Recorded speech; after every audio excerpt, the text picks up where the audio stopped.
The idea of Cape independence, which seeks to establish an independent state in the Western Cape province of South Africa, has been gaining traction in recent years. Supporters of the movement argue that the region's distinct cultural and linguistic identity, as well as its economic potential, make it a viable candidate for independence. However, opponents warn of the potential for instability and division, and the debate surrounding Cape independence remains highly contentious. The Western Cape province has a rich history that sets it apart from the rest of South Africa. The region is home to several distinct ethnic groups, including the Khoi, San, and Coloured communities, who have been marginalized for decades.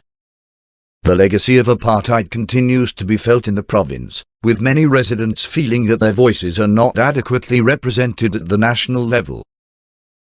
In recent years, the Western Cape province has emerged as an economic powerhouse, with Cape Town serving as a hub for international trade and tourism.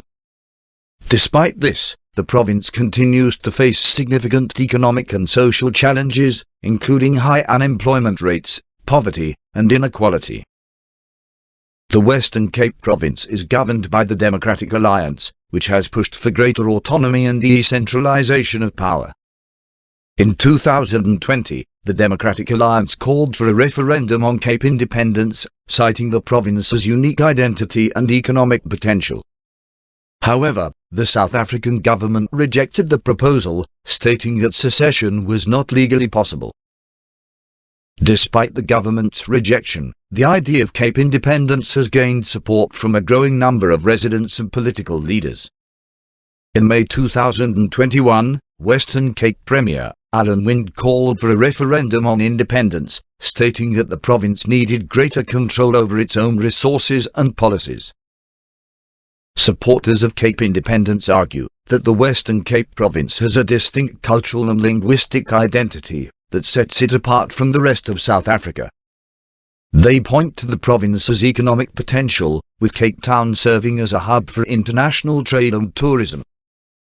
Proponents also argue that independence would allow for greater control over local resources and policies, reduce corruption, and provide greater economic opportunities. In terms of economic potential, the Western Cape province is the second largest contributor to South Africa's GDP, after Gauteng. According to a 2020 report by the Western Cape government, the province's economy grew by 1.2% in 2019, with the finance, insurance, and real estate sectors being the largest contributors to growth. The report also noted that the province had the lowest unemployment rate in South Africa, at 20.5%. Opponents of Cape independence argue that the risks of secession outweigh the potential benefits.